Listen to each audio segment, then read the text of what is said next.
الكريم أما بعد قال الله تبارك وتعالى في كلامه القديم وفي الفرقان المجيد أعوذ بالله من الشيطان الرجيم بسم الله الرحمن الرحيم إنا أنزلناه في ليلة مباركة إنا كنا منذرين صدق الله ومولانا العظيم قال نبينا صلى الله عليه وسلم إذا كانت ليلة النصف من شعبان قوموا ليلها وصوموا نهارها أو كما قال عليه والصلاة والسلام. அளவற்ற அருளாளனும் நிகரற்ற அன்புடையவனுமாகிய எல்லாம் வல்ல அல்லாஹுவின் திருநாமத்தால் போற்றி என்னுடைய சிற்றுரையை துவங்குகின்றேன். சிறப்புரை என்று சொன்னால் நீங்கள் எல்லாம் பயந்து விடுவீர்கள் என்பதற்காக சிற்றுரையாகவே இன்ஷா அல்லாஹ் சில கருத்துக்களை மட்டும் சொல்லி முடித்துக் கொள்கின்றேன். ஏனென்றால் இந்த இரவு பயான் கேட்கக்கூடிய இரவு அல்ல, அனைவரும் இறைவனிடத்திலே கையேந்தி அழக்கூடிய இரவு, இபாதத் செய்யக்கூடிய இரவு. எனவே சில விஷயங்களை மட்டும் இந்த இரவு சம்பந்தமாக அல்லாஹ் என்ன சொல்கின்றான், அல்லாஹுடைய தூதர் அவர்கள் என்ன சொன்னார்கள் என்பதை நாம் தெரிந்து கொள்வோம். அல்லாஹு தஆலா நான் மேலே ஓதப்பட்ட சூரத்து துஹானுடைய துவக்கத்திலே அல்லாஹ் சொல்லி காட்டுவான், ஹாமீம் வல் கிதாபில் முபீன், தெளிவான இந்த வேதத்தின் மீது சத்தியமாக, இன்னா அன்சல்னாஹு ஃபீ லைலத்தின் முபாரகா இன்னா குன்னா முன்திரீன், நிச்சயமாக நாம் அதனை பாக்கியமுள்ள இரவிலே இறக்கினோம், நிச்சயமாக அச்சமூட்டி எச்சரித்துக் கொண்டே இருக்கின்றோம். ஃபீஹா இஃப்ரகு குல்லு அம்ரின் ஹக்கீம், அதில் முக்கியமான ஒவ்வொரு விஷயங்களும் தீர்மானிக்கப்படுகிறது என்று வல் கிதாபில் முபீன் என்று அல்லாஹ் குர்ஆனிலே சத்தியம் செய்து இந்த இரவை பற்றி சொல்லி காட்டுகின்றான். அல்லாஹுடைய தூதரும் அவர்களும் சொன்னார்கள், இதா கானத் லைலத்தின் நிஸ்ஃபி மின் ஷஅபான் கூமு லைலஹா வசூமு நஹாரஹா, ஷஅபானுடைய 15ஆம் இரவு வந்துவிட்டால் அனைவரும் இரவிலே நின்று இபாதத் செய்யுங்கள், பகலிலே நோன்பு வையுங்கள். ஏனென்றால் ஃபைன்னல்லாஹ யன்ஸிலு ஃபீஹா லிகுரூபி ஷம்ஸி இலா ஸமா அத்துன்யா, அன்றைய நாளிலே சூரியன் மறைந்ததிலிருந்து 15ஆம் நாள் துவங்கிவிட்டால் அல்லாஹு தஆலா உலகத்திலே இறங்கி வருகின்றான் முதல் வானத்திற்கு. ஃபயகூல், அல்லாஹ் சொல்கின்றான், அலாமி முஸ்தக்ஃபிரின் ஃபக்ஃபிர் லஹு, உங்கள் என்னிடத்தில் யாரேனும் பாவ மன்னிப்பு கேட்கின்றீர்களா, உங்களுடைய பாவத்தை மன்னிக்கின்றேன். அலாமி முஸ்தர்ஸகின், என்னிடத்தில் ரிஸ்க் கேட்டால் நான் ரிஸ்க் அளிக்கின்றேன். அலாமி முபத்தலா, யாரேனும் சஞ்சலத்தில் கஷ்டத்தில் இருந்தால் அந்த சஞ்சலத்தை நான் போக்குகின்றேன் என்று அல்லாஹ் இந்த 15வது இரவிலே சொல்கிறதாக அல்லாஹுடைய தூதர் அறிவிக்கின்ற ஹதீஸ் இப்னு மாஜாவிலே பதிவு செய்யப்படுகிறது. இன்னொரு ஹதீஸ் ஆயிஷா அம்மா அவர்கள் சொல்லி காட்டுகின்றார்கள், அல்லாஹுடைய தூதர் அவர்கள் லைலத்துன் நிஸ்ஃபு மின் ஷஅபானுடைய இரவை பற்றி என்னிடத்தில் சொல்லும் பொழுது, ஆதிபிதா ஆதம் அலைஹிஸ்ஸலாமுடைய பிச்சிலங்களுடைய எத்தனை பிறப்புகள் இருக்கின்றதோ, இந்த ஆண்டு எத்தனை குழந்தைகள் பிறக்கப் போகிறார்களோ, அந்த பிறக்கக்கூடிய அந்த குழந்தைகளுடைய அந்த பட்டியலை அல்லாஹு தஆலா மலக்குகளிடத்திலே ஒப்படைக்கின்றான். அதுபோன்று இந்த ஆண்டு வரும் ஆண்டு இந்த ஆண்டறிக்கை சமர்ப்பிக்கப்படக்கூடிய நேரத்திலே இஸ்ராயில் என்ற ரூஹு வாங்கக்கூடிய மலக்கிடத்திலே ரூஹு வாங்கக்கூடிய மௌத்தையினுடைய அந்த பட்டியலை அல்லாஹு தஆலா ஒப்படைக்கின்றான் என்று அல்லாஹுடைய தூதர் அவர்கள் சொன்னார்கள். அல்லாஹ் தேடி வரக்கூடிய இந்த நேரத்திலே, ஆண்டு அறிக்கை சமர்ப்பிக்கப்படக்கூடிய அந்த நேரத்திலே அல்லாஹ்விடத்திலே நீண்ட ஆயுளுக்காக துஆ செய்யுங்கள், ரிஸ்க்குக்காக துஆ செய்யுங்கள், பரக்கத்துக்காக துஆ செய்யுங்கள் என்று அல்லாஹுடைய தூதர் அவர்கள் நமக்கு சொல்லிக் கொடுக்கின்றார்கள். இன்னொரு அமல் ஒன்று உண்டு, திருமதியிலே பதிவு செய்யப்படுகிறது. பொதுவாக இந்த ஷாபான் நிஸ்ஃபு ஷாபான் என்பது அதெல்லாம் கூடாதுங்க, அப்படியெல்லாம் இல்லைங்க, நீங்கள் ஏங்க வேஸ்ட்டாக பள்ளிவாசல் உட்காந்து யாசின் ஓதிக்கிட்டு இருக்கீங்க அப்படின்னு சொல்லி இது நான் சொல்ல வந்த அந்த ஹதீஸ்களை எல்லாமே ஒட்டுமொத்தமாகவே மறுக்கிறாங்க. ஒட்டுமொத்தமாகவே இதெல்லாம் லைஃப் அப்படின்றாங்க. ஹதீஸை மறுக்கலாங்க, ஆனால் குர்ஆனுடைய ஆயத்தை மறுக்க முடியுமா? அல்லாஹு தஆலா குர்ஆன்ல சொல்றானே, இந்த கிதாபின் மீது சத்தியம் செய்து சொல்கின்றான். இந்த தௌஹீதுடைய கொள்கைக்கெல்லாம் ஆரம்ப பிஸ்மில்லா போட்டவர் ஒருத்தர் இருக்கிறார், பிஜேன்னு சொல்லி, அவர் தர்ஜிமத்துல் குர்ஆனை எழுதியிருக்கிறாரு. அவர் எழுதிய திருமிதி என்ற கிதாப் இருக்கு, அவரே வந்து தமிழாக்கம் பண்ணியிருக்கிறார். நம்ம யாரை பற்றியும் வசைப்படுவதற்கு இங்கே வரல. திருமிதின்னு சொல்லி ஒரு கிதாபை வந்து பிஜே வந்து தமிழாக்கம் செய்திருக்கிறார். அவர் தமிழாக்கம் செய்யப்படக்கூடிய அந்த கிதாபிலேயே அவர் தானே வந்து இது ஆரம்பத்தில் முற்றுப்புள்ளி வச்சாங்க, தராவி 8 ரக்காயிட்டு ஷாபான் கிடையாது இப்படின்னு அவங்க தானே சொன்னாங்க. அவர் ஆரம்பத்தில் திருமிதியினுடைய ஹதீஸ் கிரந்தத்தை அரபியிலிருந்து தமிழில் மொழிபெயர்க்கப்பட்ட கிதாபில் திருமிதியில பிஜே எழுதின கிதாபிலையும் எழுதப்பட்டிருக்கிறது, ஹதீஸ் பதிவு செய்யப்பட்டிருக்கிறது.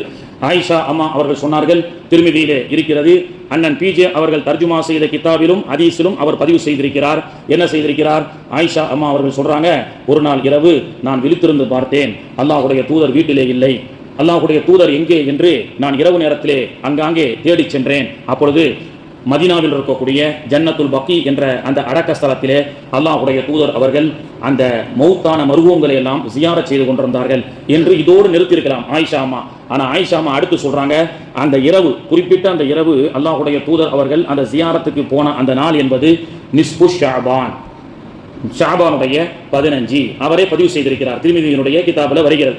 அப்படி அல்லாஹ்வுடைய அதோடு அது நிற்காம ஆயிஷா அம்மாவிடத்தில் அல்லாஹ்வுடைய தூதர் அவர்கள் சொன்னார்கள், ஆயிஷாவே அம்மா ரலியல்லாஹு அன்ஹா, இந்த இரவு பனி கலபனுடைய ஆட்டு ரோமங்கள், செம்பரி ஆடுகள் ரோமங்கள் நிறைந்த அந்த ஆட்டை அல்லாஹ்வுடைய தூதர் அவர்கள் எக்ஸாம்பிளாக சொல்லிட்டு சொன்னாங்க, அந்த ஆட்டின் அளவுக்குண்டான ரோமத்தின் அளவுக்குண்டான பாவத்தை அல்லாஹ் இந்த இரவிலே மன்னிக்கின்றான் என்று சொன்னார்கள் அல்லாஹ்வுடைய தூதர் ஸல்லல்லாஹு அலைஹி வஸல்லம் அவர்கள். இதுவரை நான் சொன்ன எல்லாமே அருள்மறையில் சொல்லப்பட்ட செய்தியும் அல்லாஹ்வுடைய தூதர் ஸல்லல்லாஹு அலைஹி வஸல்லம் அவர்கள் செய்த சத்திய செய்திகள் என்பதை நாம் புரிந்து கொள்ள வேண்டும். ஏதோ 4 பேர் எதுக்கு யாசின் ஓதுறீங்க அப்படின்னு சொல்லி, பெரியார் தாசன் என்று சொல்லக்கூடிய அப்துல்லா, அவர் இறை மறுப்பு கொள்கையில் இருந்தார், இறைவனே இல்லை என்ற ஒரு கொள்கையில் இருந்தார். பிறகு இஸ்லாத்தை அவர் ஏற்றுக்கொண்டார். அவர் எப்படி இஸ்லாத்தை ஏற்றுக்கொண்டார் என்று தன்னுடைய சுய சரிதையில் அவர் எழுதியும் இருக்கிறார், அவர் பேசியும் இருக்கிறார். என்னன்னு கேட்டா, அவரிடத்தில் ஒரு இஸ்லாமியரை சந்திக்கும் பொழுது, இஸ்லாமியர்களாகிய நீங்கள் இறந்ததற்கு பிறகு, மண்ணோடு மண்ணாக மக்கி போனதற்கு பிறகு இறைவன் எவ்வாறு வாழ்ந்தாய், எப்படி நீ தொழுதாய் என்றெல்லாம் கேள்வி கேட்கின்றான் என்று உங்களுடைய இஸ்லாமும் குர்ஆனும் நபியும் உங்களுக்கு சொல்லிக் கொடுக்கின்றார்களே, இதிலே எனக்கு எந்த நம்பிக்கையும் இல்லை. புதைக்கப்பட்ட மனிதன் மண்ணோடு மண்ணாக ஆனதற்கு பிறகு எவ்வாறு அவன் எழுப்பப்படுவான் அப்படி என்று சொல்லி பெரியார் தாசன் அதை அவர் என்ன செஞ்சாரு, அவருடைய பகுத்தறிவின் அடிப்படையில் மண்ணிலே புதைக்கப்பட்ட மனிதன் எவ்வாறு மீண்டும் உயிர் பிச்சு எழுவான் அப்படி என்ற ஒரு சந்தேகத்தின் அடிப்படையில் அவர் கேட்டாராம். அப்பொழுது ஒரு இஸ்லாமிய அறிஞர் அதற்குண்டான பதிலை சொன்னதை வைத்துத்தான் அவர் லா இலாஹ இல்லல்லாஹ் முஹம்மதுர் ரசூலுல்லாஹ், அல்லாஹ் உண்மையில் மரணித்தவர்களையும் எழுப்புவான், கேள்வி கணக்கு கேட்பான் என்ற நம்பிக்கை அவருக்கு வந்தது. பல மேடைகளிலே அல்லாஹ் என்பவன் இறைவன் என்பவனே இல்லை என்ற கொள்கையில் இருந்த அந்த மனிதரை ஓரிரை கொள்கையினுடைய இஸ்லாத்தை கவர்ந்தது எப்படி என்று சொன்னால் இந்த சம்பவத்தின் மூலமாகத்தான். இந்த சம்பவம் அவருக்கு மட்டுமல்ல, அலி ரலியல்லாஹு அன்ஹு அவர்களுடைய காலத்திலும் நடந்தது. ஒரு யூதன் வந்து கேட்டான், அலியே, தொழுக சொல்கின்றீர்கள், நல்ல நடத்தையோடு நடக்க சொல்கின்றீர்கள், ஏழை வரி கொடுக்க சொல்கிறீர்கள், இதுவெல்லாம் சரிதான். ஆனால் இறந்ததற்கு பிறகு ஒரு வாழ்க்கை என்று ஒன்று உண்டு என்று உங்களுடைய மாணவி அவர்களும் குர்ஆனும் சொல்கின்றதே, அது ஏற்றுக்கொள்ளக்கூடியதாகவா இருக்கிறது என்று சொல்லும் பொழுது அலி அவர்கள் ரலியல்லாஹு அன்ஹு அவர்கள் சொன்ன பதிலைத்தான் பெரியார் தாசனுக்கு ஒரு ஆலிம் பெருங்கவர் சொல்லியிருக்கிறார். அலி அவர்கள் சொன்ன வார்த்தை அந்த யூதனை இஸ்லாத்தை மாற்றியது. அதே போன்று பெரியார் தாசன் அவருக்கும் அந்த பதில் அவருடைய உள்ளத்தை மாற்றி ஏகத்துவ கலிமாவின் பக்கமாக அவர் வந்ததாக சுய சரிதையில் சொல்லுகிறார். என்ன சொல்லப்பட்டது? அலி ரலியல்லாஹு சொன்னாங்க, ஏம்பா நீ சொல்ற மாதிரி மௌத்தாயிட்டா எல்லோரும் மண்ணோடு மண்ணா போயிடுவாங்க, இறைவன் என்பவன் ஒன்று கிடையாது, கேள்வி கணக்கு கிடையாது அப்படின்னு இருந்துட்டா, அதுதான் நியதியாக இருந்துவிட்டால், அதுதான் சத்தியமாக இருந்துட்டா, நானும் தப்பிச்சுக்குவேன், நீயும் தப்பிச்சுப்ப, யாருக்கும் எந்த பிரச்சனையும் கிடையாது, யாருக்கும் எந்த பிரச்சனையும் கிடையாது. வாழ்ந்தோம், கொண்டோம், அனுபவிச்சோம், மௌத்தாய் போயிட்டோம், மண்ணோட மண்ணா போயிட்டோம், அல்லாஹ் என்பவன் கிடையாது, எந்த கேள்வி கணக்கும் கிடையாதுன்னு சொன்னா உனக்கும் பிரச்சனை இல்லை, எனக்கும் no problem, you are also no problem. ஆனால் அப்படி அல்லாஹ் என்பவன் இருந்து மௌத்துக்கு பிறகு கேள்வி கணக்கு கேட்கப்படக்கூடிய ஒரு வாய்ப்பு இருந்தால் உலகத்தில் மீண்டும் உனக்கு வாய்ப்பு கிடைக்காது, இறந்தவன் மீண்டும் உயிர்ப்பித்து வர முடியாது. ஆனால் உண்டு என்று நம்பக்கூடியவன், நான் அமல் செய்கிறேன், எனக்கு நான் தப்பிச்சுப்பேன், உன்னுடைய நிலைமை என்ன அப்படின்னு அலி ரலியல்லாஹு சொன்ன பதில்தான் பெரியார் தாசனுடைய உள்ளத்தையும் மாற்றியது என்று நாம பார்க்க முடிகிறது. இதுல இருந்து நம்ம என்ன அஜரத்து சொல்ல வரீங்கன்னு சொன்னா, இன்னைக்கு ஷாபானுடைய மாசத்துல உங்களுக்கு ரிஸ்க்கு விசாலமா வேணுமா, தரேன்னு அல்லாஹ் கொடுக்குறேன்னு சொல்றாங்க. பரக்கத்து வேணுமா, தரேன்.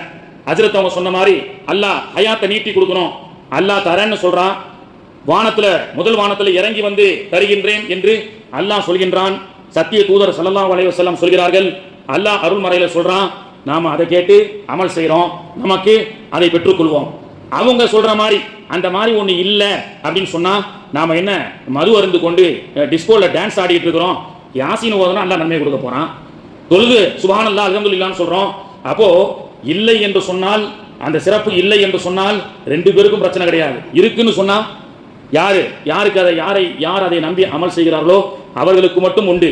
ஏன்னா இந்த ரஜபுடைய ஷாபானுடைய மாதம் வந்து விட்டாலே அல்லாஹ்வுடைய தூதர் அவர்கள் பரக்கத்துக்காக துஆ செய்யுங்க அப்படின்னு சொன்னாங்க.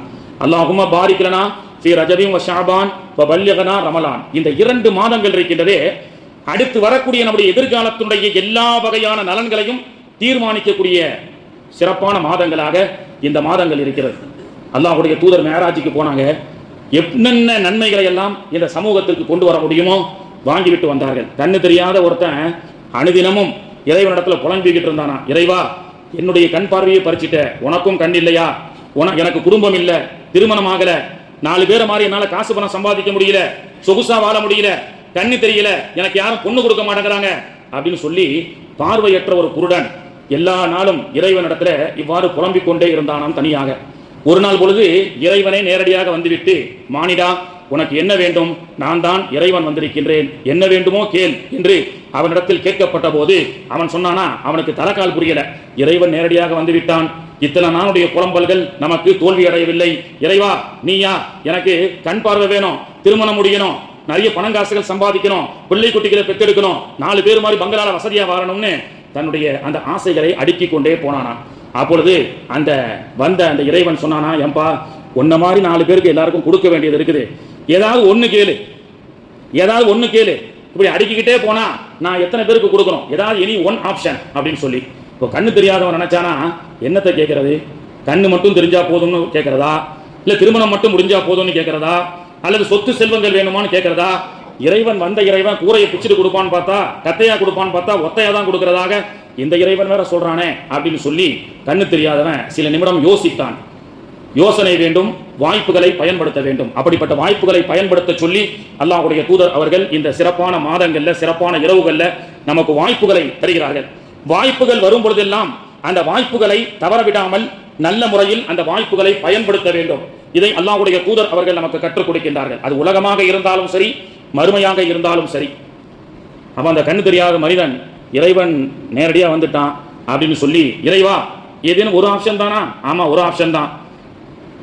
என்னுடைய 4 அடுக்கு மாளிகையிலே 4வது மாடியிலே என்னுடைய சொந்த பங்களாவிலே என்னுடைய பிள்ளைகள் எல்லாம் தங்கத்தட்டில் சாப்பிடக்கூடிய காட்சியை இந்த 2 கண்ணால் பார்க்க வேண்டும் அப்படின்ட்டான். புரியுதா தூக்கம்? ஏன்னா பயான் இருக்கு பார்த்தீங்களா, இப்போ எல்லாமே பயான்லாம் ரசிக்கிறதோட சரி. இன்னைக்கு உம்ராக்கு போயிட்டு வந்தோம், மேலே 9வது மாடியில் உட்காந்துருக்கேன், ஒருத்தர் ஃபோன் அடிக்கிறாரு, ஹஜ்ரத் வாங்க நாங்கெல்லாம் ஆயிஷா பள்ளிக்கு கிளம்பிட்டோம், உம்ரா செய்யலாம், நீங்க வாங்கன்னு கூப்பிட்டாரு. சரி, வரலாற்றுகளை தெரிந்து கொள்வதற்காக கூப்பிடுறாருன்னு சொல்லி கீழே வந்து அவரோட ஒரு வண்டியை பிடிச்சி ஒரு ஆளுக்கு 10 ரியால்னு சொல்லி ஆயிஷா பள்ளியில் ஒரு 10 ஆஜிகளை கூப்பிட்டு முன்சஃபில் உட்காந்தேன். ஏறின உடனே தான் சொன்னாரு, ஹஜ்ரத் நீங்க வந்தா தான் நல்ல டைம் பாஸ் ஆகுனாரு, நீங்க வந்தா தான் நல்ல பேசிட்டே வரீங்க ஹஜ்ரத். எது டைம் பாஸ்? இங்க தான் ரசூல்லா உம்மு ஹானி அம்மா அவர்களுடைய வீட்டில் இங்க இருந்து தான் மேராஜுக்கு ரசூல்லா புறப்பட்டாங்கன்னு மக்கால சொல்றது ஒரு டைம் பாஸா? அல்லாஹ்வுடைய தூதருடைய வீடுங்க. பெருமானார் அவர்கள் பிறக்கும் பொழுது லட்சக்கணக்கான மக்கள் மலக்குகள் வாழ்த்து சொன்ன இந்த இடம், இந்த இடத்தினுடைய வரலாற்றை பற்றி சொல்வது டைம் பாஸா? 5000 பெண் சிசுக்களை உயிரோடு கொலை செய்த இடம் இருக்கிறதே மக்காவிலே, அந்த இடத்து வரலாற்றை காட்டப்பட்டால் அது ஒரு டைம் பாஸா? இத மக்கள் இந்த பயான்களையும் இந்த வரலாற்றையும் டைம் பாஸா நினைச்சிட்டு இருக்கிறான் இன்னைக்கு. அப்போ கண்ணியத்திற்குரிய அகம்மியங்கள் தெரிவதில்லை. அப்போ வாய்ப்புகள் கிடைக்கும் பொழுது இதனைகள் எல்லாம் நாம் பயன்படுத்திக் கொள்ள வேண்டும் கண்ணியத்திற்குரியவர்களே. அப்போ அல்லாஹ் அதிரத்தவங்க இப்போ டைம் வேற பார்த்துட்டே இருக்கிறான், நேரம் ரொம்ப 20 நிமிஷம் முடிவு பண்ணோம், நேரம் ரொம்ப குறைவா இருக்கு. சில விஷயங்களை மட்டும் நாம் தெரிந்து கொள்வோம். தலையெழுத்து தான் எழுதப்பட்டு விட்டதே, பிறகு ஏன் எப்படி அல்லாஹ் மாத்துறான்? அதிரத்தவங்க சொன்னாங்க, குடிக்க கூடாது, திருந்தி நடக்கணும், இது எல்லாம் மனிதனுடைய ஒரு ஒழுங்குமுறை. அப்படி தவறான காரியங்கள் செய்கிற காரணத்தினால அல்லாஹ் இந்த இரவுல நமக்கு நம்முடைய துஆக்களை ஏற்றுக்கொள்றதில்லை அப்படின்னு சொல்லி. இத்தாலியில ஒரு திருடன் தீஃப் ரீடிங் குர்ஆன் இன் இத்தாலி அப்படின்னு சொல்லி போட்டீங்கன்னு சொன்னா ஒரு இது வரும். சமீபத்தில் நடைபெற்ற உலக புகழ்பெற்ற ஒரு சம்பவம். ஒரு இத்தாலியில என்ற நாட்டில் 38 வயசு வாலிபன் என்ன செஞ்சிருக்கிறான், ஒரு வீட்டுக்கு திருட போயிருக்கிறான். நிறைய பல திருடர்களுடைய கதைகளை பற்றியெல்லாம் அவங்க இறைநேசர்களாக மாறினாங்க அப்படின்றத பத்தி அதில் சொன்னாங்க. லேட்டஸ்டா இத்தாலியில 38 வயது ஒருத்தன் ஒரு வீட்டில் திருட போயிட்டான். வீட்டில் யாருமே இல்லை, எல்லாத்தையும் சுருட்டி எல்லாம் ரெடி பண்ணி வச்சுட்டு திடீர்னு அவன் தண்ணி குடிக்கும் போது டேபிள்ல ஒரு புக் இருக்கு, ரொம்ப ஃபேமஸான ஒரு புத்தகம். அந்த புத்தகத்தை திறந்து படிக்க ஆரம்பிச்சான். அதுல மெய் மறந்துட்டான். எடுத்து விட்டு ஜாமான எல்லாத்தையும் வச்சுட்டு நீங்க கூகுள்ல போய் சர்ச் பண்ணி பாருங்க, இப்போ கூட பாத்தீங்கன்னா வரும் அவனுடைய பேர், அவன் படிக்கப்பட்ட புத்தகம் உலகத்தையே திரும்பி பார்க்க வைத்தது. த தீஃப் ரீடிங் குர்ஆன் இன் இட்டாலி, த தீஃப் ரீடிங் புக் இன் இட்டாலி அப்படின்னு சொல்லி. ஒரு திருடன் புத்தகத்தை படித்து மெய் மறந்த கதை அப்படின்னு சொல்லி. புத்தகத்தை ஒரு பக்கம் படிக்கிறான், 2 பக்கம் படிக்கிறான், 3 பக்கம் படிக்கிறான். அந்த புத்தகத்தினுடைய அந்த வாசிப்பு அவனை அப்படியே ஈர்த்து கெட்டி போட்டு விட்டது. எல்லா பொருளையும் எடுத்து வச்சு ரெடியா கொண்டுட்டு போனோம். தலைவர் என்ன பண்ணிட்டாரு, புத்தகத்தை படிக்க ஆரம்பிச்சிட்டார். வீட்டுக்காரர் வந்துட்டாப்ல, தூரத்துல இருந்து பார்த்து விளங்கிட்டு உடனே போலீஸ்க்கெல்லாம் ஃபோன் பண்ணி போலீஸ் வந்தாங்க. பாதி புத்தகம் படித்துக் கொண்டிருக்கும் பொழுது போலீஸ் அவனை அரெஸ்ட் பண்றாங்க. ஒரே ஒரு கோரிக்கைப்பான்னு சொன்னா, நான் திருட தான் வந்தேன், எனக்கு ஒரு சின்ன ரெக்வஸ்ட், என்னை உள்ள பிடிச்சி போடுங்க, நான் பாதி புத்தகத்தையும் படிக்கணும், அந்த புத்தகத்தை கொடுங்கன்னு சொல்லி வாங்கிட்டு போனாங்க. அப்ப அந்த குற்றவாளி, திருட்டு பட்டம் கொட்டப்பட்ட திருட்டு குற்றவாளி, அவனை பிடித்து சென்று இத்தாலியிலே பிரிசன்ல, ஜெயில அவனுக்கு தண்டனை கொடுக்கும் பொழுது எல்லா மக்களும் அவனுக்கு எதிராக குரல் கொடுத்தார்கள், அவனுக்கு ஆதரவாக. அவன் புத்தகம் படிப்பதற்கு முன்பு வேண்டுமானால் அவன் திருடனாக இருக்கலாம். எப்பொழுது அவன் புத்தகத்தை படித்து ஆரம்பித்து விட்டானோ அவன் திருந்தி விட்டான். எனவே திருந்திய அந்த திருடனை விடுதலை செய் என்ற கோஷம் இத்தாலியில் வந்தது அப்படின்னு சொன்னாங்க. அப்போ ஒரு மனிதனுடைய கல்வை அல்லாஹ் எப்படி மாற்றி அமைக்கிறான் பாருங்க. அப்போ இது போன்ற இரவுகள்ல அல்லாஹ் தான் முடிவு பண்ணிட்டானே நான் குடிகாரன்னு சொல்லி நாம வியாக்கியானமா பேசலாம். அல்லாஹ் தான் நான் குடிகாரன்னு அல்லாஹ் முடிவு பண்ணிட்டு நீங்க தானே சொல்றீங்க, தலையெழுத்துல அல்லாஹ் எழுதிட்டான், நான் இப்படிதான் இருக்கணும்னு அல்லாஹ் எழுதிட்டான், அதனால நான் இப்படி இருக்கிறேன். அப்படியா? இல்லை. மூசா அலைஹிஸ்ஸலாம் ஆதிபிதா ஆதம் அலைஹிஸ்ஸலாம் அவர்களை கனவுல பார்க்கறாங்க. மூசா அலைஹிஸ்ஸலாம் ஆதிபிதா ஆதம் அலைஹிஸ்ஸலாம் இடத்துல கேட்டாங்க, பாபா ஆதிபிதா ஆதம் அலைஹிஸ்ஸலாம் அவர்களே, நீங்க மட்டும் சொர்க்கத்தில் அந்த கனியை சாப்பிடாம இருந்திருந்தா நாங்கெல்லாம் இந்த உலகத்துல வந்து இவ்வளவு இந்த மக்களுக்கு மத்தியில 300 வருஷம் படாத பாடுபட்டு இருக்கிறோம், ஒரு பயப்புல திருந்துற மாதிரி தெரியல. நீங்க மட்டும் அம்மா பேச்சை கேட்காம அந்த கனியை சாப்பிடாம இருந்திருந்தா சொர்க்கத்திலேயே இருந்திருக்கலாமே அப்படின்னு ஆதிபிதா ஆதம் அலைஹிஸ்ஸலாம் இடத்துல மூசா அலைஹிஸ்ஸலாம் கனவில் கேட்டதாகவும், ஆதிபிதா ஆதம் அலைஹிஸ்ஸலாம் அவர்கள் மூசா நபி இடத்துல கேட்டாங்களா, அவங்க எவ்வளவு பெரிய அறிவாளி. ஏன்னா 960 ஆண்டுகள் ரூகு வாங்க இஸ்ராயல் வரும் பொழுது என்னப்பா 960 இயர்ஸ் தான் இருக்கு. அல்ல 1000 ரவுண்ட் பண்ணுமா இல்லையா? 40 வருஷம் நீ கணக்கு மறந்துட்டு வந்துட்ட. அல்ல கணக்கு மறந்துடுவானா? இஸ்ராயல் மறந்துடுவாரா? ஏர்டெல், ஜியோ, வோடோஃபோனே மறக்க மாட்டேங்கிறான். 15 நாள் சவுதிக்கு போயிட்டு உம்ராக்கு போயிட்டு வந்து இது பண்ண அன்னைக்கு உன்னுடைய கேவைசி வெரிஃபிகேஷன் அப்படின்றான். லா யஸ்தாகிருன சாத்தம் வலா யஸ்தக்திமூன். ஒரு மாசத்தையே 28 நாள் ஆகிட்டாங்க. இப்போ கார்ப்பரேட் உலகம் ஒரு மாசம் 30 நாள் 31 நாள், இன்னைக்கு என்ன பண்ணிட்டான்? அது 28 நாள் தான் அப்படின்னு ஆக்கிட்டான். 28 நாள் முடிஞ்சிட்டா ஒரு நயா ஜிபி கூட அவன் கொடுக்கறது இல்லை. கட் பண்றானா இல்லையா? 12 மணி ஆன பிறகு லா யஸ்தாகிருன சாத்தம் வலா யஸ்தக்திமூன். ஜியோவாது எப்போ நீ ரீசார்ஜ் பண்றியோ அந்த காலையில 10 மணினா 10 மணி வரைக்கும் கொடுக்குறான். ஏர்டெல் நைட்டு 12 மணி க்ளோஸ் பண்ணிடுறான். இந்த மாதிரி அவங்களே இவ்வளவு கணக்கில் இருக்கிற போது இஸ்ராயல் விடுவாரா? எத்தனை வயசு, எந்த தேதி கரெக்டா வந்து புடிச்சிட்டு போயிடுவாரு. அதை தான் அல்லாஹ் சொல்றான், லா யஸ்தாகிருன சாத்தம் வலா யஸ்தக்திமூன் அப்படின்னு சொல்றான். இப்போ என்னதான் சொல்லிட்டு வந்தேன்? ஆதிபிதா ஆதம் அலைஹிஸ்ஸலாம் மூசா நபியை பார்த்து கேட்டாங்க, மூசாவே, இந்த சொர்க்கத்தில் என்னையும் அம்மாவையும் படைத்து சொர்க்கத்திலே இந்த கனியை சாப்பிடக்கூடாது என்று சொல்லி அந்த கனியை சாப்பிட வைத்து உலகத்தில் நீங்கள் வருவீர்கள் என்ற வரலாறு உங்களுக்கு எப்படி தெரியும்னு கேட்டாங்க. அதான் தௌராத்தில் அல்லாஹ் சொல்லியிருக்கிறான் மூசா அலைஹிஸ்ஸலாம் சொன்னாங்க. தௌராத் எப்போ எழுதப்பட்டது? உங்களையும் என்னையும் இந்த உலகத்தையும் படைப்பதற்கு முன்பே அல்லாஹ் தௌராத் குர்ஆனை எல்லாம் எழுதிவிட்டான். அப்படின்னா அல்லாஹ் எழுதுனதுதான் நான் செஞ்சேன்ட்டாங்க. அல்லாஹ் எழுதுனதான் நான் செஞ்சேன். நான் என்ன தனியா செஞ்சேன்? அல்லாஹ் மனைவி பேச கேட்கணும்னு அல்லாஹ் வச்சிருக்கிறான், அந்த கனியை சாப்பிடணும்னு அல்லாஹ் வச்சிருக்கிறான், அதுல இருந்து இலங்கையில வந்து நான் இறங்கணும்னு அல்லாஹ் வச்சிருக்கிறான், அம்மா ஜித்தால போய் இறங்கணும்னு அல்லாஹ் வச்சிருக்கிறான், நமீரா என்ற பள்ளிவாசல்ல சென்று அரஃபா என்ற இடத்தில் அல்லாஹ் சந்திக்க செய்து நமீரா என்ற பள்ளிவாசல்ல, அரஃபாவில் இருக்கக்கூடிய பள்ளிவாசல்ல மலக்குகளை வைத்து அல்லாஹ் முதல் திருமணத்தை பள்ளிவாசலில் நடத்தி காட்டினான். அதான் மஸ்ஜிதே நமீரா. ஆதிபிதா ஆதம் அலைஹிஸ்ஸலாம் என்ன ஜமாத்தா? மானமுச்சாவடி. அம்மா வந்து புதுக்கோட்டை இலுப்பூர் ஜமாத்து. அப்படியா? அவதான் எந்த ஜமாத்துமே இல்லையே. ஆதிபிதா ஆதம் அலைஹிஸ்ஸலாம் இலங்கையில் இறங்கி இன்னைக்கும் இருக்கு. the foot print, அதாவது ஆதிபிதா ஆதம் அலைஹிஸ்ஸலாமுடைய கால் பாதம் உள்ள மலை ஆதம் மலை அப்படின்னு இலங்கையில் சென்றால் இன்னும் பார்க்கலாம். ஃபுட் பிரிண்ட் ஆஃப் ஆதம் அப்படின்னு சொல்லி இதெல்லாம் வரலாறு. அப்ப இதையெல்லாம் அல்லாஹ் எழுதிட்டான். ஆதிபிதா ஆதம் அலைஹிஸ்ஸலாம் ராமேஸ்வரம் வழியாக, தமிழகத்தின் வழியாக, பாகிஸ்தான், கஜகிஸ்தான், ஆப்கானிஸ்தான் என்று இந்த ஸ்தான் சம்பந்தப்பட்ட வழியாக ஆதிபிதா ஆதம் அலைஹிஸ்ஸலாம் அவர்கள் சென்றார்கள். பசி எடுத்தா என்ன செய்யறது? பசி எடுக்க ஆரம்பிச்சிச்சு. சொர்க்கத்திலிருந்து வந்தவங்க அல்லாஹ் இடத்துல துவா செஞ்சாங்க. அல்லாஹ் விவசாயம் செய்ய கற்றுக் கொடுக்குறான். அந்த விவசாயம் என்பது விதை போட்ட உடனே மரம் வளரும், உடனே கனி காய்க்கும். இப்படியே விவசாயம் செஞ்சுக்கிட்டே போனாங்க. அதனால தான் தஞ்சை தரணி என்பது என்ன தரணி? நெல் களஞ்சியத்தின் தரணி. தமிழகம் வழியாக பாகிஸ்தான் ஆதம் அலைஹிஸ்ஸலாம் எங்கெல்லாம் போய் அங்க விவசாயம் செஞ்சு சாப்பிட்டுட்டு போனாங்களோ கனி வர்க்கங்கள், ஆப்பிள் போட்டாங்கன்னா ஆப்பிள் வளரும் உடனே அல்லாஹ் தஆலா அப்படிப்பட்ட ஒரு அற்புதத்தை ஆதம் அலைஹிஸ்ஸலாமுக்கு அல்லாஹ் சொன்னா, போற வழியெல்லாம் பசி இருக்கிற இடத்தெல்லாம் என்ன செய்றாங்க? விவசாயம் செய்து சாப்பிடுகிறார்கள். அதான் விவசாய பூமி.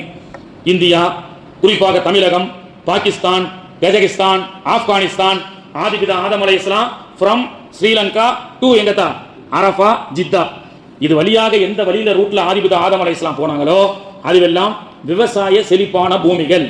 தஞ்சை, தரணி இந்த வழியாகவும் சென்றிருக்கலாம். அவன் கண்ணியத்திற்குரியவர்களே, இதுவெல்லாம் அல்லாஹ் எழுதிட்டான். பிறகு ஏன் அல்லாஹு தஆலா மாற்றி அமைக்கிறேன் என்று சொல்லுகின்றான் என்று சொன்னால், அல்லாஹு தஆலா சில பாவத்தின் காரணமாக சிலர்களை அல்லாஹ் தண்டிக்கின்றான் என்று சொல்லப்பட்டதா இல்லையா? லா யுகல்லிஃபுல்லாஹு நஃப்ஸன் இல்லா உஸ்அஹா. தாங்க முடியாத சோதனைகளை, கஷ்டங்களை உங்களுக்கு நான் கொடுப்பதில்லை.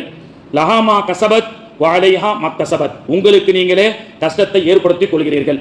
உதாரணத்துக்கு ஒரு செய்தி சொல்றதா இருந்தா, ஒரு உப்பு வியாபாரி ஒரு கழுதையை சுமையை சுமப்பதற்காக, உப்பு மூட்டையை சுமப்பதற்காக ஒரு கழுதையை வச்சிருந்தான். அந்த கழுதை தினந்தோறும் ஒரு உப்பு மூட்டையோ 2 உப்பு மூட்டையோ தன்னுடைய முதுகிலே சுமந்து ஒரு ஆற்றை கடந்து பல ஊர்களுக்கு சென்று அந்த உப்பு மூட்டையை கொண்டு போய், அந்த லக்கேஜை கொண்டு போய் சேர்க்கும்.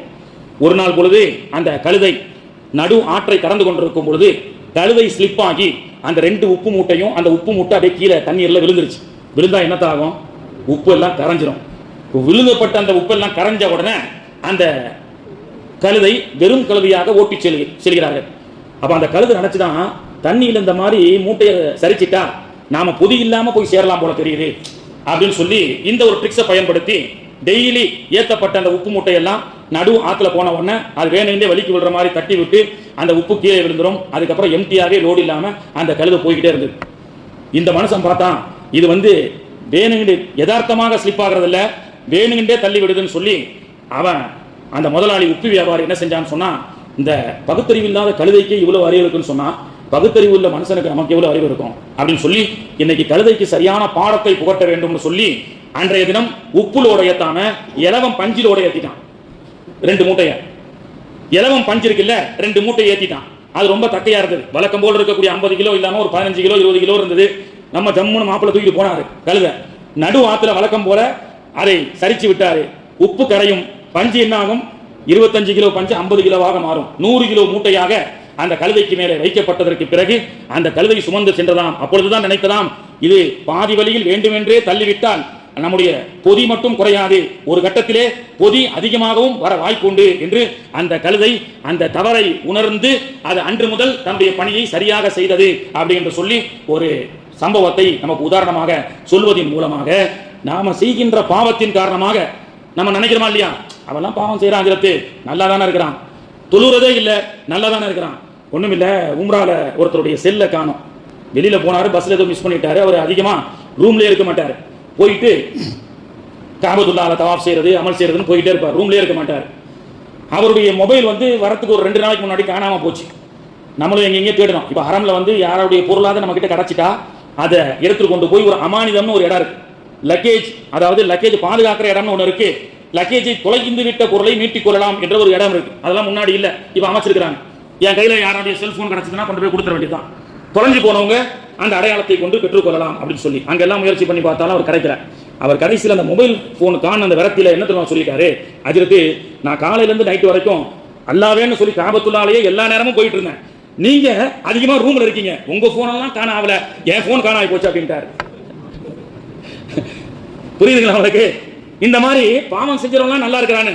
அப்ப அந்த மாதிரி பாவம் செய்யக்கூடிய நேரத்திலே அல்லாஹு தஆலா சிலருடைய வாழ்க்கையில் சில மாற்றங்களை, சில வேதனைகளை, சோதனைகளை அல்லாஹ் தருகின்றான் அல்லவா? அதே போன்றுதான் அல்லாஹு தஆலா அல்லாஹ் அநீதம் செய்ய மாட்டான் அல்லவா? பாவம் செய்யக்கூடியவனுக்கு அந்த பாவத்துக்கு உண்டான தண்டனையை உலகத்திலும் கொடுப்போம், மறுமையிலும் கொடுப்போம் அப்படின்னு அல்லாஹ் நினைக்கிற மாதிரி, அல்லாஹ் ஒரு விதி வச்சிருக்கிற மாதிரி சில நல்ல விஷயங்களை செய்வதை கொண்டு அல்லாஹு தஆலா நம்முடைய ஆயுட்காலங்களை அல்லாஹ் மாற்றுகின்றான், நம்முடைய பிரச்சனைகளை அல்லாஹு தஆலா தீர்க்கின்றான். அதற்கு ஏராளமான உதாரணங்களை நாம் சொல்லிக்கொண்டே செல்லலாம். ஒரே ஒரு செய்தியை மட்டும் நாம் தெரிந்து கொள்ளலாம். அவுஃப் இப்னு மாலிக்குல் அஸ்ஜஇ என்ற ஒரு நபித்தோழர், அந்த நபித்தோழருடைய வாலிப வயசு சிறுவன் மகன் காணாமல் போயிட்டார். முஷ்ரிக்கீன்களால் கடத்தப்பட்டு விட்டார். கணவன் மனைவியும் அந்த அவுஃப் இப்னு மாலிக்குல் அஸ்ஜஇ என்ற அந்த நபித்தோழரும் முஸ்லிம் ஷரீஃப்ல பதிவு செய்யப்படுகிறது. அவர்களும் அவருடைய மனைவியும் அல்லாஹ்வுடைய தூதரிடத்திலே சென்று, யா ரசூலல்லாஹ், அல்லாஹ்வுடைய தூதர் அவர்களே, என்னுடைய வயசு பையன் காணோம், என்னுடைய மகனார காணோம், யாரோ கடத்திட்டு போயிட்டாங்கன்னு சொல்லி அல்லாஹ்வுடைய தூதரிடத்திலே சொல்லி காட்டுகின்றார்கள். அப்பொழுது அல்லாஹ்வுடைய தூதர் அவர்கள் ஒரு திக்ரை சொல்லி, இந்த திக்ரை ஓதுங்கமா, தொலைஞ்சி போன கடத்தப்பட்ட உங்களுடைய மகன் திரும்பி வந்து விடுவார் என்று அல்லாஹ்வுடைய தூதர் அவர்கள் சொல்ல, கணவனும் மனைவியும் எல்லா நேரங்களிலும் அந்த திக்ரை ஓதிக்கிட்டே இருந்தாங்க. ஒரு நாள் பொழுது இரவு கதவு தட்டப்படுகிறது. கூரையை பிச்சுட்டு அல்லாஹ் கொடுப்பானான்னு நல்ல பேர் கேட்பாங்க. இறைவன் கொடுப்பான்றீங்களே, கூரையை பிச்சுட்டு அல்லாஹ் தருவானா? கதவை தட்டிட்டு அல்லாஹ் தருவானா? தருவான். அல்லாஹ்வுடைய சில திக்ர்களை ஓதுவதன் மூலமாக. அதே போன்று அவர்களுக்கு கொடுத்தான். மாலிகுல் அஸ்ஜாயினுடைய அந்த கணவனும் மனைவியும் அல்லாஹ்வுடைய தூதர் அவர்கள் சொல்லி கொடுத்த அந்த திக்ரை ஓதிக்கிட்டே இருந்தாங்க.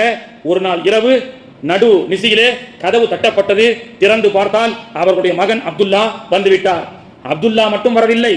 அல்லாஹ் அந்த திக்ருடைய மகிமையை பாருங்கள். அப்துல்லா மட்டும் வரவில்லை, அவரோடு 80க்கும் மேற்பட்ட ஆடுகள் ஒட்டகங்கள் எல்லாம் அவரை பின்தொடர்ந்து வந்தது. இவங்க அவர் கிடைச்சா போதும்னு நினைச்சாங்க. ஆனா ரசூலுல்லாஹ் சொல்லி கொடுத்த திக்ரு துவா 80 ஆடு 80 ஒட்டகம்னா என்னதான்? ஒரு ஆடுனுடைய விலை என்ன? இன்னைக்கு பல லட்சம் மதிப்புள்ள சொத்துக்களோடு வருகிறார். உடனே அல்லாஹ்வுடைய தூதரிடத்திலே சென்று யா ரசூலல்லாஹ், அவர் நடந்ததை சொல்கின்றார். அப்துல்லா, யா ரசூலல்லாஹ், சங்கிலியால் கெட்டப்பட்டு முஸ்ரிக்கீன்களால் நான் விலங்கிடப்பட்டு அடிமையாக இந்த ஊரிலே மாட்டிக்கொண்டேன். இந்த ஆடுகளை எல்லாம் காலையில் மேய்ப்பேன். என்னுடைய சங்கிலியை கட்டி போட்டிருப்பார்கள், கால்களை எல்லையை தாண்ட முடியாது. அப்படி இருக்கக்கூடிய நேரத்திலே யாரோ இரவு நேரத்திலே வந்து என்னுடைய சங்கிலியை அனைத்தையும் உடைத்து எறிந்து நீ ஓடி உன்னுடைய ஊருக்கு செல் என்று என்னை மதீனாவின் பக்கமாக அனுப்பினார்கள். நான் ஓடி வந்தேன். வரும் பொழுது நான் மேய்த்த அந்த ஆடும் ஒட்டகமும் என்னோடு வந்துவிட்டது என்று சொன்னார்கள். அது என்ன திக்ரு? கூரையை பிச்சு கொண்டு கொடுக்கக்கூடிய அந்த திக்ரு என்ன? அல்லாஹ்வுடைய தூதர் அவர்கள் சொல்லிக் கொடுத்தார்கள். லா ஹவுல வலா குவத இல்லா பில்லாஹில் அலியுல் அலீம். அல்லாஹ் தஆலா அந்த சிறுவரை மட்டும்தான் மீட்டி கொடுக்க வேண்டும் என்று அல்லாஹ் நாடி இருந்தான். ஆனால் லா ஹவுல வலா குவத இல்லா பில்லாஹில் அலியுல் அலீம் அந்த சக்தி எப்படிப்பட்டது என்றால் அவரோடு பல லட்சம் மதிப்புள்ள ஆடுகளும் ஒட்டகங்களும் வந்ததாக சொல்லப்படுகிறது. கண்ணியத்திற்குரியவர்களே, இந்த சிறப்பான பரக்கத்தான மாதத்திலே ரசூலுல்லாஹ் பரக்கத்துக்கான துஆ செய்ய சொன்னாங்க. பரக்கத்துனா என்னதா? கல்யாண வீட்டுக்கு போனாலும் பாரிக்லனா ஃபீரா பாரிக் லகுமா பாரக்கல்லாஹு லகுமா அப்படின்னு மணமக்களை யா அல்லாஹ் மணமக்களுக்கு பரக்கத்து கொடுத்து துஆ செய்றோம். வீடு பால் காய்ச்சினா பரக்கத்து, இறைவா பரக்கத்தை கொடு. பிள்ளைக்கு பேர் வச்சா என்னதா? சொல்லுங்களேன், நீங்களும் பேசுங்க. பிள்ளைக்கு பேர் வச்சா பரக்கத்து. ஏதேனும் நல்ல காரியங்கள் நடத்தினா பரக்கத்து. ஒரு பெண்ணும் ஆணும் நிச்சயம் செஞ்சா பரக்கத்து. மவுத்து வீட்டுக்கு போனா இல்லையா? அங்கேயும் ஓத சொன்னாங்க அல்லாஹ்வுடைய தூதர் அவர்கள். அல்லாஹும்ம பாரிக் லனா ஃபில் மவுத். மவுத்து வீட்டுக்கும் பரக்கத்து தான். திருமணம் வீடு எப்படி பரக்கத்தோ, வீடு குடிபுகக்கூடிய கிரக பிரவேசம் எப்படி பரக்கத்தோ, பிள்ளைகளுக்கு பேர் வைக்கக்கூடிய விழா எப்படி பரக்கத்தோ, அதே போன்று சுபகாரியங்கள் எல்லாம் எப்படி பரக்கத்தோ, அதே போன்று மவுத்தும் பரக்கத்து தான். அல்லாஹும்ம பாரிக் லனா ஃபில் மவுத் ஃபீமா பஅதல் மவுத். இறைவா மவுத்திலே பரக்கத் தருவாயாக என்று ரசூலுல்லாஹ் கேட்டாங்க. ஏன்? மவுத்துக்கு பிறகு சாப்பிட வேண்டாமா? மவுத்துக்கு பிறகு அல்லாஹ்வுடைய ரிஸ்கை அனுபவிக்க வேண்டாமா? மவுத்துக்கு பிறகு சொர்க்கத்திலே சென்று வாழ வேண்டாமா? உலகம் மட்டும் தான் சதா எல்லாமே அப்படின்னு நம்ம நினைக்கிறதுனால தான் ஒரு அஜரத்து இது மாதிரி ஒரு மவுத்து வீட்டில் போய் வந்த மவுத்துல இப்படி துவா செஞ்சனால அவரை தூக்கிட்டாங்க. என்னடா மவுத்துல போய் அவரை பரக்கத்துக்காக துவா செய்யறாங்க. ரசூலுல்லாஹ் கத்துக் கொடுக்குறாங்க. மவுத்துல பரக்கத்துனா வராஹத்தன் இந்தல் மவுத், ராகத்தான மவுத்தை எனக்கு தருவாயாக. இப்ப மக்ஃபிரத்தன் பஅதல் மவுத். யா சாமியா குல்ல சௌத்தின் ஹப்பின் அலைனா சக்கராத்தில் மவுத். அல்லாஹும்ம ஜஅல் ஆகிர கலாமனா இந்த சக்கராத்தில் மௌத்தி பி கௌலி லா இலாஹ இல்லல்லாஹ் முஹம்மதுர் ரசூலுல்லாஹி ஸல்லல்லாஹு அலைஹி வஸல்லம். இல்லையா? உஸ்மான் ரலியல்லாஹு பத்தி சொன்னாங்க. உஸ்மான் ரலியல்லாஹுடைய ஷஹீதாக்கப்பட்ட அன்று அவர்கள் நோன்பு வைத்திருந்தார்கள். அதனால தான் அல்லாஹ்வுடைய தூதர் அவர்கள் உங்களை பற்றிய ஆண்டறிக்கை சமர்ப்பிக்கும் பொழுது நீங்கள் நோன்பாளியாக இருங்கள் என்று அல்லாஹ்வுடைய தூதர் அவர்கள் சொன்னார்கள். உஸ்மான் ரலியல்லாஹு அன்ஹு அவர்கள் நோன்பு திறப்பதற்கு நேரமாகிவிட்டது. அடிமை பெண் வீட்டை சுற்றி ஏதேனும் ஒரு மிடர் தண்ணீர் கிடைக்குமா என்று தேடி தேடி பார்க்கின்றார்கள். ஒரு மிடர் தண்ணீர் கூட இல்லை உஸ்மான் ரலியல்லாஹு அன்ஹு அவர்களுக்கு. அப்படிப்பட்ட உஸ்மான் ரலியல்லாஹு அன்ஹு அவர்களிடத்திலே அந்த அடிமை பெண் அசருக்கு பிறகு வந்து எஜமான் உஸ்மான் அவர்களே, ஒரு மிடர் தண்ணீர் கூட இன்னைக்கு நோன்பு திறப்பதற்கு இல்லை என்று சொல்லும் பொழுது உஸ்மான் ரலியல்லாஹு ரொம்ப கூலா சொன்னாங்களா, அதற்கு அவசியம் இல்லை. இஃப்தாருக்குண்டான பேரித்தம்பழத்திற்கோ தண்ணீருக்கோ அவசியம் இல்லை. மாநபி ஸல்லல்லாஹு அலைஹி வஸல்லம் அவர்கள் கனவிலே தோன்றி உஸ்மான் இன்றைய நோன்பு என்னோடு நீங்கள் திறப்பீர்கள் என்று சொன்னார்கள்.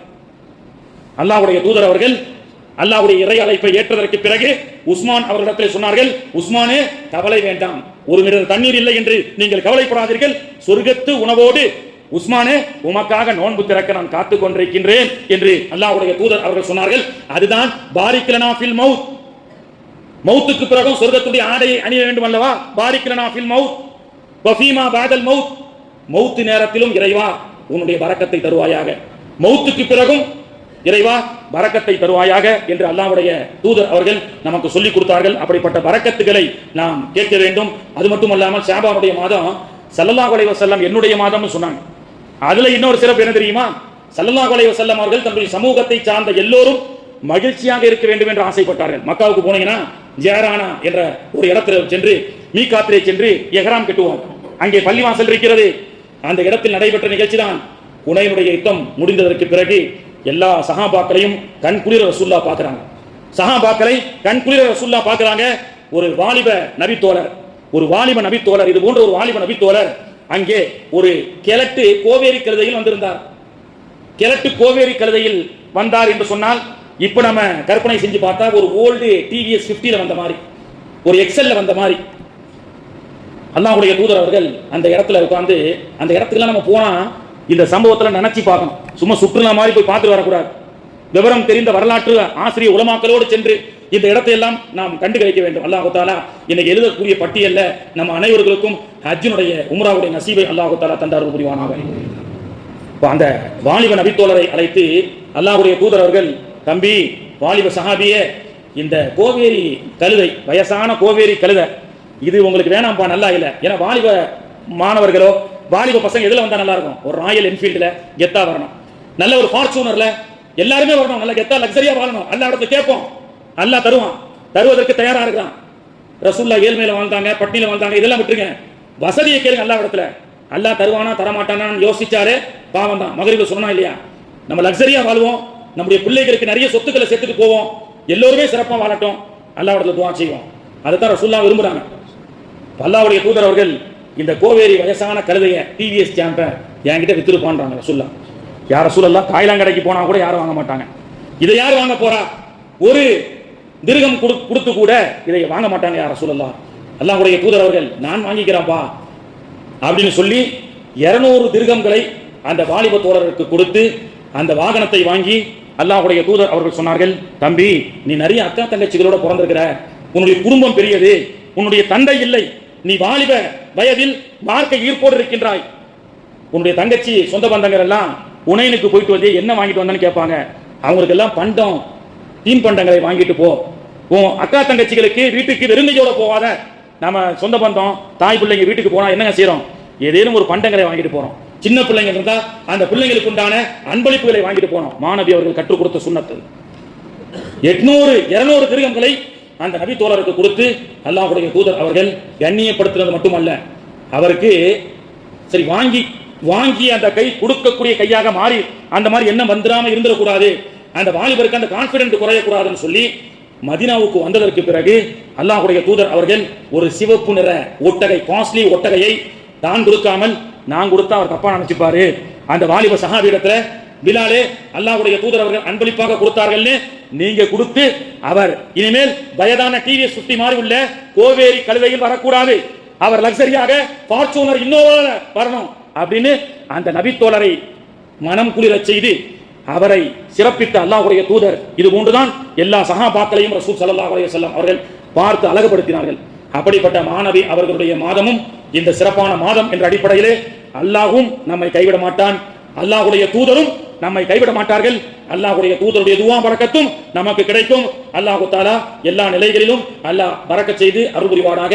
எவ்வாறு நாம் சந்தோஷமாக இந்த இரவிலே இறைவனிடத்திலே ஆயுட்காலங்களை பெற்று அல்லாஹ்விடத்திலே துஆ செய்கின்றோமோ அதே போன்று வாய்ப்புகள் முடிக்கப்பட்ட சென்ற ஆண்டு ஹயாத்தாக இருந்து இந்த ஆண்டுகள் எத்தனையோ பேர் மன்னரைக்கு இறைவனை சந்திக்க சென்றிருக்கின்றார்கள். அப்படிப்பட்ட மர்ஹூம்களையும் நினைவு கூறுவோம், எல்லா நாட்டிலும் நினைவு கூறுவோம். இந்த நாள் அல்லாஹ்வுடைய தூதர் அவர்கள் மன்னரைக்கு சென்று காசாக துஆ செய்த காரணத்தினால் இன்றைய தினம் இஷாவுக்கு பிறகு நடுநிசியிலே கபரஸ்தானுக்கு சென்று நம்முடைய பெற்றோர்களை, உறவினர்களை, மர்ஹூம்களை ஜியாரத் செய்வது மாணவி அவர்கள் கற்றுக் கொடுத்த அந்த சுன்னத்து. அந்த சுன்னத்தையும் இன்ஷா அல்லாஹ் நாம் சிறப்போடு செய்வோம். வல்ல ரஹ்மான் நமக்கு நாம அல்லாஹ் இடத்துல இப்படி கேட்டக்கூடாதுல்ல. 45 வயசுல 50 வயசுல சில பேர் வஃபாத் ஆயிடுறாங்க. நாளைக்கு அல்லாஹ் இடத்துல போயிட்டு யா அல்லாஹ் என்ன ஏன் சின்ன வயசுலயே மௌத்தாக்கிட்ட, 80 வயசுலாம் சில பேருக்கு ஆயுட்காலங்களை கொடுத்துருக்கிய, என்ன 35 வயசுலயே என்ன அழைச்சிக்கிட்டிய, 20 வயசுலயே அழைச்சிக்கிட்டியன்னு நாளைக்கு அல்லாஹ் இடத்துல போய் நாம் வாதம் செய்தால் அல்லாஹ் எல்லோருக்கும் ஆயுளை நீட்டி தருவானாக. வாதம் செய்தால் அல்லாஹ் இப்படி சொன்னா நம்மால ஒன்றும் பேச முடியாது. அதான் வாய்ப்பை கொடுத்தனப்பா, ஆயுட்காலங்களை கேட்க சொல்லி வாய்ப்பை கொடுத்தன. வாய்ப்பை பயன்படுத்தலையே. நீ தான் யாசின் ஓதுறது கூடாதுன்னு சொன்னீங்க, அந்த இரவு அந்த மாதிரி பாக்கியம் இல்லைன்னு சொன்னீங்க. அதனால தான் அல்லாஹ்வுடைய தூதர் அவர்கள் இந்த ஷாபான் மாசத்தை ரொம்ப லேசா நினைச்சிட்டு இருக்கீங்க இப்படியே சொல்றாங்க. இதனுடைய சிறப்பை விளங்காமல் இருந்து கொண்டிருக்கின்றீர்கள். சிறப்பை விளங்கிக் கொள்ளுங்கள், வாய்ப்பை பயன்படுத்திக் கொள்ளுங்கள். வல்ல ரஹ்மான் இந்த சிறப்பான இரவனுடைய வாய்ப்புகளையும் வருகின்ற ரமலானிலும் அந்த வாய்ப்புகளையும் பயன்படுத்தக்கூடிய வாக்கியத்தை வல்ல ரஹ்மான் நாம் அனைவர்களுக்கும் தந்து அருள் புரிவானாக. வாஹிர் அனில் அல்ஹம்துலில்லாஹி ரப்பில் ஆலமீன். நேரம் தற்போது 11:10 இன்ஷா அல்லாஹ். ஒரு 11:25க்குள்ள ஒரு 11:30 ஒரு 20 நிமிடங்கள் இருக்கிறது இன்ஷா அல்லாஹ். அந்த 20 நிமிடங்கள்ல வண்டி ஒரு 20 நிமிடம் நிற்கும். டீ காபி சாப்பிட்றவங்க சாப்பிடலாம், தொழுகிறோம் அப்படின்னு சொல்ற மாதிரி இப்போ டீ வச்சுட்டு ரெடியாக படை வீரர்கள் அதற்கென்று நியமிக்கப்பட்ட மலக்குகள் அங்கே நின்று கொண்டிருக்கிறார்கள். இன்ஷா அல்லாஹ் தேநீரை பருகி புத்துணர்ச்சி பெற்று அந்த 20 நிமிடத்துல வாய்ப்பு இருந்தால் தொழுகை நஃபில் தொழுகை எல்லாம் தொழுது கொள்ளலாம். தனிப்பட்ட முறையில் சரியாக 11:30 மணிக்கு திக்ர் நடைபெற்று திக்ர் முடிந்ததற்கு பிறகு இரு கரம் ஏந்தி அல்லாஹ்விடத்திலே நாம் துஆ செய்வோம் கூட்டாக. அந்த அமல் முடிந்ததற்கு பிறகு சுன்னத்தான அமலான ஜியாரத்துக்கான மருஹூம்களுக்கும் நாம் துஆ செய்வோம்.